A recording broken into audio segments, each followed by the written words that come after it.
क्या आप जानते हैं आकाश में त्रिशंकु के उल्टे राज्य की कहानी? इक्ष्वाकु वंश के प्रसिद्ध राजा, अयोध्या के शासक और हरिश्चंद्र के पिता राजा सत्यव्रत की एक अनोखी इच्छा थी।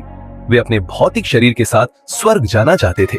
जब उन्होंने राजगुरु वशिष्ठ से इस विषय में पूछा तो वशिष्ठ ने इसे असंभव बताते हुए मना कर दिया। निराश होकर सत्यव्रत ने वशिष्ठ के 100 पुत्रों से सहायता मांगी।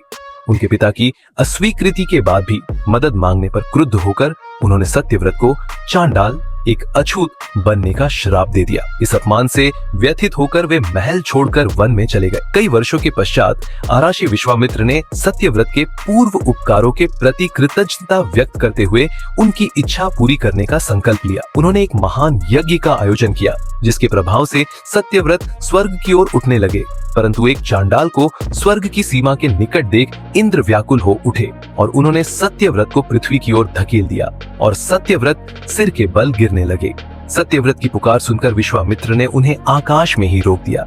इंद्र के विरोध और विश्वामित्र के संरक्षण के बीच सत्यव्रत तब तक आकाश में स्थिर रहे जब तक विश्वामित्र ने मूल स्वर्ग के नीचे एक नया स्वर्ग नहीं बना दिया।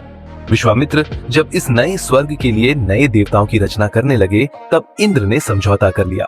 उन्होंने त्रिशंकु को आकाश में उल्टा लटका हुआ अमर बना दिया, जहां वह सितारों के बीच अनंत काल तक विराजमान रहते हैं। सत्यव्रत को त्रिशंकु के नाम से भी जाना जाता है।